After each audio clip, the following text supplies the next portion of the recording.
On a deux phénomènes qui peuvent déclencher l'intégrisme ou l'extrémisme. L'intégrisme criminel.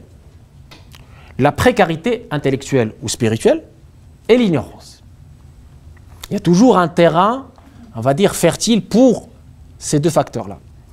Mais personnellement, et un certain nombre de mes collègues aussi, nous ne croyons pas à un intégrisme quiétiste. Parce que j'ai vu certains politiciens notamment qui défendaient un intégrisme quiétiste. Et même quelques chercheurs qui nous disaient, ben, écoutez, l'intégrisme peut être quiétiste. Parce que pour nous, selon notre expérience, cet intégrisme quiétiste n'est qu'une étape pour un intégrisme guerrier. C'est très important. Il ne faut pas se leurrer. C'est les signes avant-coureurs du terrorisme. Il ne faut pas dire oui, c'est son avis, il pense comme ça, c'est bon. La liberté, pour nous en tout cas, elle a ses limites. On ne peut pas, au nom de la liberté, menacer des vies humaines et dire je ne suis pas passé à l'acte. C'est pas grave, ce que je dis, c'est pas grave. Tuez-les là où vous les trouvez, parce que ce sont des chiens de mécréants, et je laisse passer. C'est très grave de dire cela. C'est très grave. Et on ne doit pas rester les bras croisés en attendant que ça se passe. La mère nourricière de l'intégrisme guerrier est sans doute le discours belliqueux qui exclut l'autre et qui présente ses adeptes comme des élus. Notion de firqa najia, groupe sauvé, qu'on retrouve dans un certain nombre d'idéologies, que j'appellerais même sectes. Ce discours-là, il existe. Il ne faut pas être dans des dénis. Moi, je ne suis pas ici pour dire des choses politiquement correctes et arrondir les angles.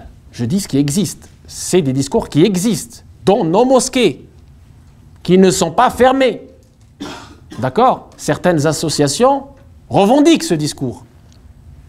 J'ai discuté avec eux, on a fait des discussions, mais ça ne marche pas. Le dialogue a ses limites. À un moment donné, il faut que l'État prenne ses responsabilités. Eh bien, le problème ici de cet intégrisme qui d'apparence est quiétiste, pacifique, c'est qu'il doit imposer pour lui sa vision du monde, qu'il considère la seule vérité. Vous n'existez pas pour lui. Vous devez disparaître. Comme il n'a pas les moyens de vous faire disparaître, il attend. Il forme. Il est en train de travailler dans l'ombre. Et pas tellement dans l'ombre, parce que hein, c'est une hypocrisie de prétendre que ces gens-là travaillent dans l'ombre. Ils ne travaillent pas dans l'ombre, ils sont connus et reconnus. Je souscris ce que vous avez dit, ce n'est pas une question de barbe. Hein. Les plus extrémistes que j'ai pu voir, voilà, les plus extrémistes avec lesquels j'ai pu discuter, c'est des gens tout à fait comme vous et moi. Hein. Rasés de très près, pas de souci. Hein. Enfin, vous voulez les soupçonner? Absolument pas. Il faut d'abord qu'ils se prononcent pour que vous puissiez savoir qui ils sont vraiment. Et j'ai des exemples, encore une fois, je ne suis pas ici pour citer des noms. Il faut combattre avec la science et l'éducation la secte de la haine et de l'exclusion. Elle a un nom. Je ne vais pas le citer ici, vous le savez tous, d'accord? En formant nos imams, y compris sur la culture française, afin qu'ils répondent à leur contexte efficacement. Puisque dans le droit musulman, il y a ce qu'on appelle l'orf, le contexte. On ne peut pas, dans le monde musulman, depuis la naissance de l'islam jusqu'à maintenant, un moufti, c'est-à-dire celui qui émet les avis juridiques, parmi les conditions du moufti, c'est qu'il doit être du contexte. Il doit connaître la culture et la vie, et le détail, et la langue de la communauté et de la région dans laquelle il vit. C'est une condition importante, parce que sinon, il va pas être au plus près des gens, et sa parole n'aura aucun impact. Eh bien, et en créant, je vais plus loin, une instance indépendante de l'enseignement de l'islam, pilotée par des savants indépendants et intègres. Ça veut dire quoi, indépendant et intègre? Je souligne ce mot, parce qu'il nous manque cruellement. Indépendant et intègre, d'abord indépendant financièrement. Ils ne sont pas financés par des pays que je ne citerai pas ici le nom. D'accord? Très important. Parce que quand vous êtes financé par un pays ou par un groupe, évidemment, vous allez être à sa merci. Il va vous dire, dites ça et ne dites pas ça. Voilà, c'est une évidence, c'est une logique. Il faut être naïf pour croire que ceux qui financent ces institutions-là, ou ces pseudo-mosquées, ou ces caves, ou ces garages, n'attendent rien d'eux. C'est pas vrai. Et la preuve, on l'a sur le terrain. Indépendants et intègres, c'est-à-dire que c'est des gens qui ne vont pas aller dans un sens ou dans un autre parce qu'ils sont payés pour dire ça ou pour ne pas dire ça, ou parce qu'ils doivent faire plaisir à des fidèles qui veulent aller dans un sens. Non. La religion, comme j'ai dit et je le redis, ça ne se négocie pas. Ce n'est pas à la carte des politiciens ou des États qui financent ou des groupes ou des personnes privées. Et puis, il faut dynamiser le dialogue interreligieux dans nos mosquées et je salue l'initiative de certaines mosquées qui ont instauré la tradition des portes ouvertes pour connaître et faire connaître leurs activités. Parce que je suis dans le dialogue interreligieux depuis 17 ans et j'entends des murs et des pas murs chez nos amis chrétiens et juifs et machin, qu'est-ce que vous faites dans vos mosquées, vous êtes en train de préparer des attentats dans vos mosquées, etc. Donc je leur dis, venez voir, en pleine prière de vendredi, qu'est-ce qu'on dit et qu'est-ce qu'on fait, et voilà, quels sont nos ateliers, etc. Parce qu'il y a beaucoup d'exagération autour de ces mosquées qui pour eux c'est des boîtes noires, c'est des fabriques à terroristes, etc. Eh bien, le discours religieux doit être contextualisé et répondre à l'actualité, en se basant sur un point essentiel, promouvoir l'éducation spirituelle. Cela commence avec les parents, puis les imams et encadrants. Eh bien, le cœur dans la tradition islamique, l'organe subtil, sujet des transformations mystiques, roi des membres, en référence à la tradition, il y a dans le corps un morceau de chair, si les saints rend tout le corps saint, et si les corrompus rend tout le corps corrompu, il s'agit du cœur, il est également le lieu du regard divin.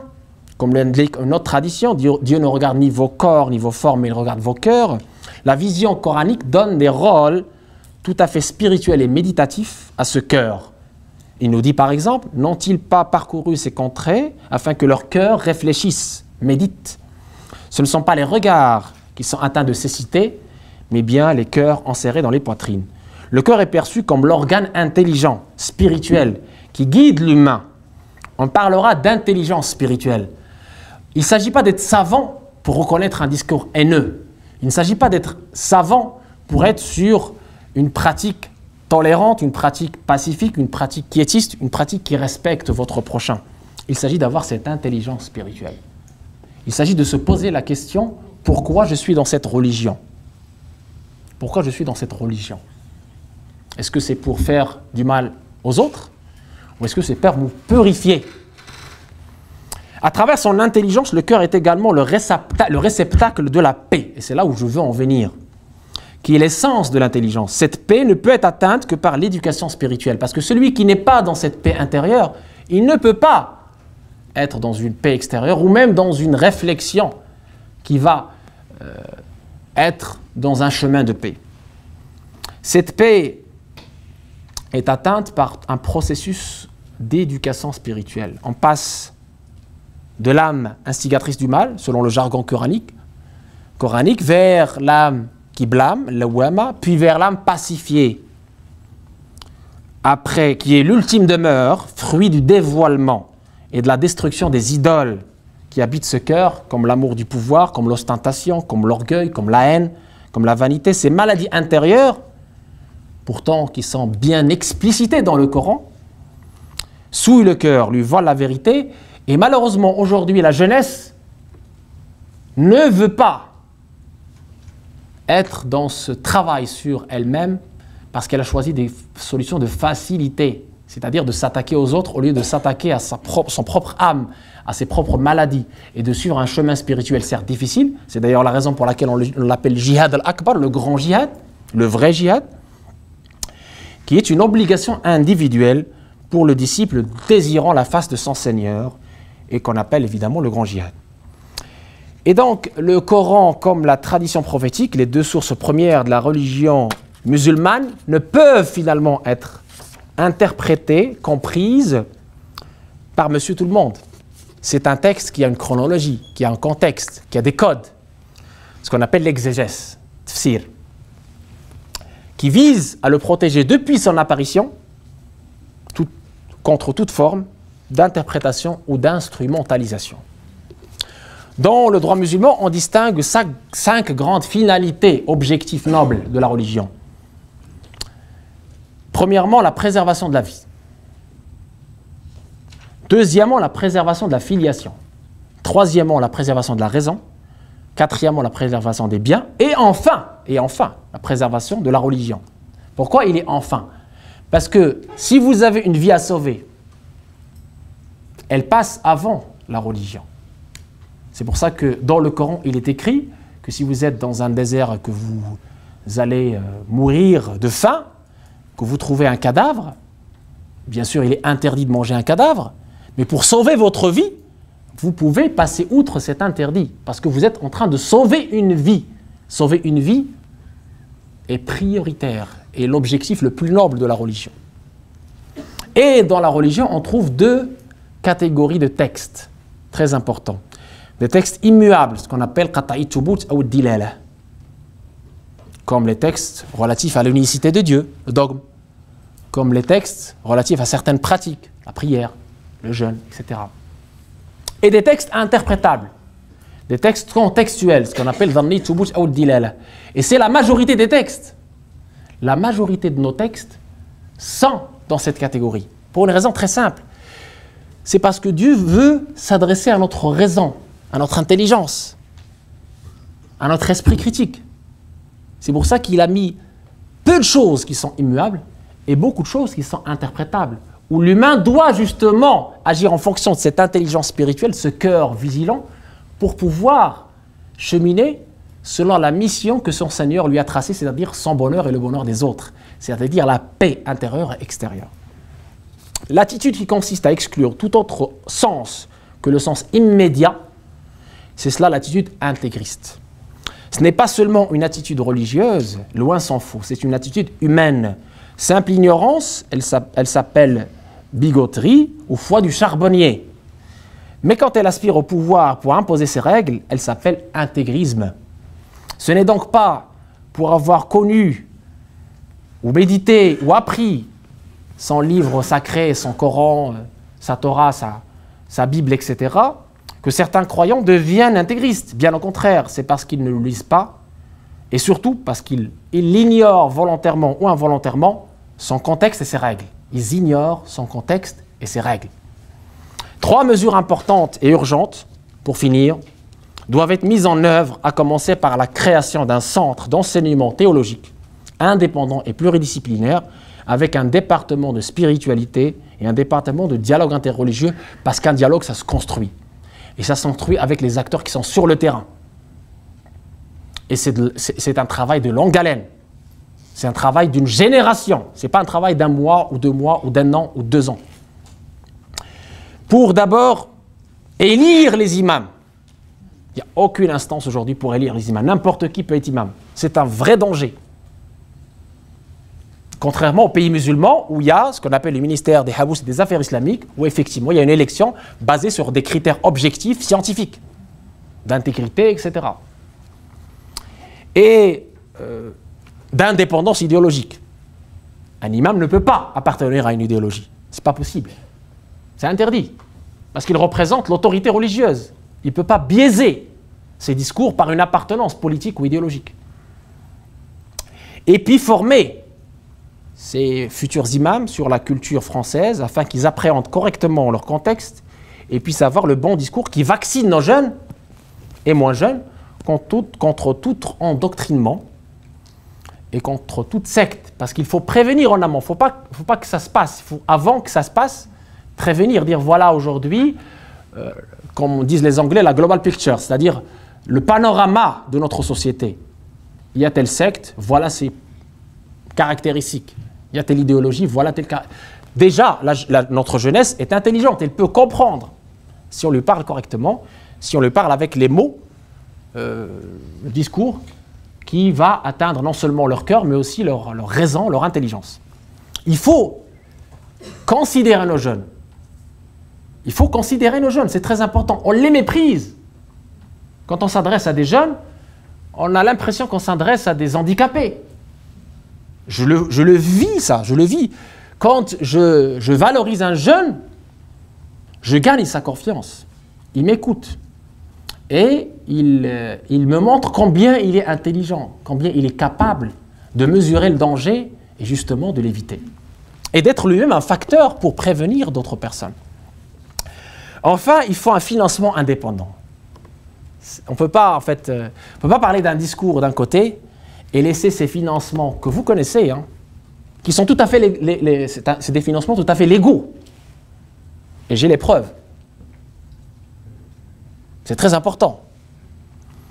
Il nous faut un financement indépendant de nos mosquées et de nos écoles à travers l'émission, par exemple, et je travaille dessus, d'un sukuk, d'un titre participatif, et à travers le waqf, c'est-à-dire une donation perpétuelle qui existe aujourd'hui dans le monde musulman, qui existe dans certains pays européens, c'est l'équivalent du trust, par exemple, pour en finir avec la dépendance, pour en finir avec la dominance d'un discours étranger à notre contexte, et avoir cette fameuse indépendance financière et cette fameuse ingérence, garantir ainsi une meilleure gestion de nos lieux de culte et une vraie indépendance idéologique, parce que l'indépendance financière amène l'indépendance idéologique.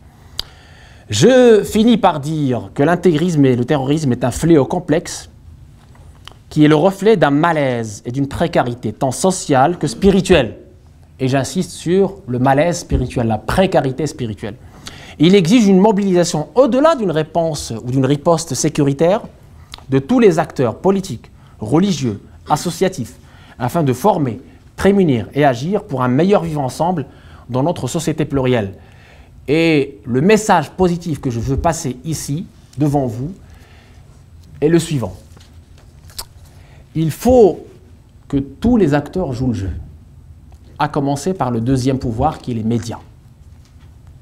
Les médias aujourd'hui, malheureusement, perturbent la stabilité de notre pays, nous amènent vers une guerre à petit feu. Vous savez, une information en boucle, je ne vais pas nommer, encore une fois, je ne suis pas là pour nommer, mais vous reconnaîtrez facilement de qui je parle. Des informations en boucle sur des drames, sur des faits divers, sur des criminels, en boucle. C'est du conditionnement, j'appelle ça du conditionnement. Et les responsables de communication avec lesquels j'ai discuté, parce que ce n'est pas mon domaine, appellent ça de la dilution. C'est-à-dire vous êtes en train de créer des futurs terroristes. Vous êtes en train de faire de la publicité de Daesh gratuitement. Même, je dirais même plus, avec notre contribution. Le contribuable paye pour faire la publicité des terroristes. Vous imaginez? On est très intelligent. Hein? Ah oui. On a fait payer le contribuable pour faire la propagande de Daesh en direct sur nos chaînes publiques. Je vous laisse imaginer la catastrophe.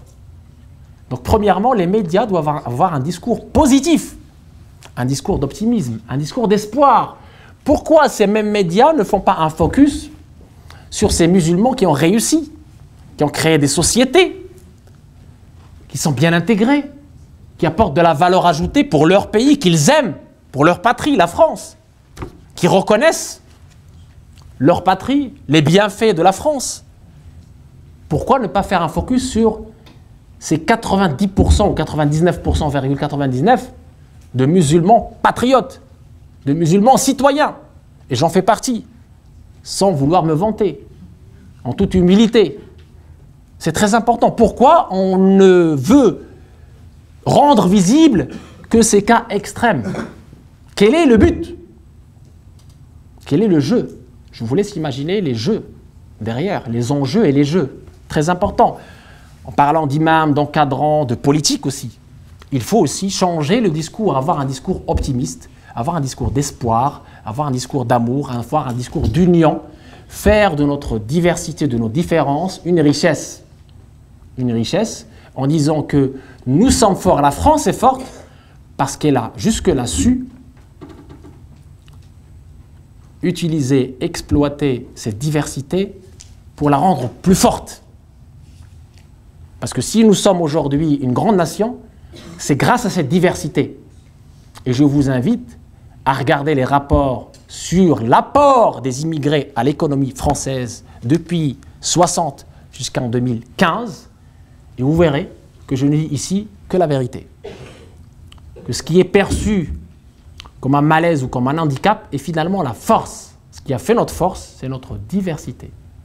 Il faut continuer dans ce respect de la diversité, la renforcer et justement nous éviter de tomber dans les clichés, nous éviter de nous focaliser sur ce qui ne marche pas, mais se focaliser sur ce qui marche, sur ce qui nous unit, les valeurs universelles qui nous unissent, on vient d'en parler, les 3 religions monothéistes et au-delà, ont en commun des valeurs qu'il faut cultiver, entretenir pour un bien vivre ensemble dans notre société plurielle. Je vous remercie de votre patience.